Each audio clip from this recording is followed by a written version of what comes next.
नमस्कार मित्रों। जब भी बात नवरात्रि की आती है तो हमारा दिमाग पाठ पूजा, देवी माँ की अर्चना आरती तक ही सीमित रह जाता है। लेकिन क्या आप जानते हैं कि नवरात्र का त्यौहार क्यों मनाया जाता है?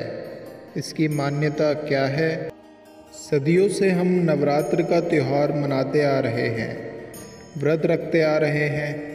देश के अलग अलग हिस्सों में अलग अलग तरीक़ों से इस त्यौहार को मनाया जाता है। कहीं कुछ लोग पूरी रात गरबा और आरती कर नवरात्र के व्रत रखते हैं, तो वहीं कुछ लोग व्रत और उपासना रख माँ दुर्गा और उसके 9 रूपों की पूजा करते हैं। लेकिन इस नवरात्र के पीछे असल कहानी क्या है? इससे जुड़ी एक पौराणिक कथा है। महिषासुर नाम का एक बड़ा ही शक्तिशाली राक्षस था। वो अमर होना चाहता था और उसी इच्छा के चलते उसने ब्रह्मा की कठोर तपस्या की। ब्रह्मा जी उसकी तपस्या से खुश हुए और उसे दर्शन देकर कहा कि उसे जो भी वर चाहिए वो मांग सकता है।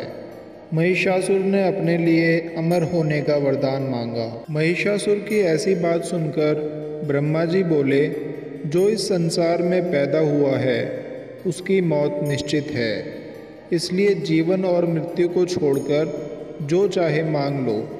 ऐसा सुनकर महिषासुर ने कहा, ठीक है प्रभु, फिर मुझे ऐसा वरदान दीजिए कि मेरी मृत्यु ना तो किसी देवता या असुर के हाथों हो या ना ही किसी मानव के हाथों, अगर हो तो किसी स्त्री के हाथों हो। महिषासुर की ऐसी बात सुनकर ब्रह्मा जी ने तथास्तु कहा और चले गए। इसके बाद तो महिषासुर राक्षसों का राजा बन गया और उसने देवताओं पर आक्रमण कर दिया। देवता घबरा गए।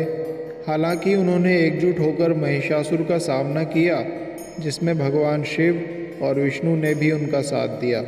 लेकिन महिषासुर के हाथों सभी को पराजय का सामना करना पड़ा और देवलोक पर महिषासुर का राज हो गया। महिषासुर से रक्षा के लिए सभी देवताओं ने भगवान विष्णु के साथ आदिशक्ति की आराधना की। उन सभी के शरीर से एक दिव्य रोशनी निकली, जिसने एक बेहद खूबसूरत अप्सरा के रूप में देवी दुर्गा का रूप धारण कर लिया। देवी दुर्गा को देख महिषासुर उन पर मोहित हो गया और उनसे शादी करने का प्रस्ताव सामने रखा। बार बार वो यही कोशिश करता रहा। देवी दुर्गा मान गई, लेकिन एक शर्त पर। उन्होंने कहा कि महिषासुर को उनसे लड़ाई में जीतना होगा। महिषासुर मान गया और फिर लड़ाई शुरू हो गई, जो 9 दिनों तक चली। 10वें दिन देवी दुर्गा ने महिषासुर का अंत कर दिया और तभी से ये नवरात्रि का पर्व मनाया जाता है।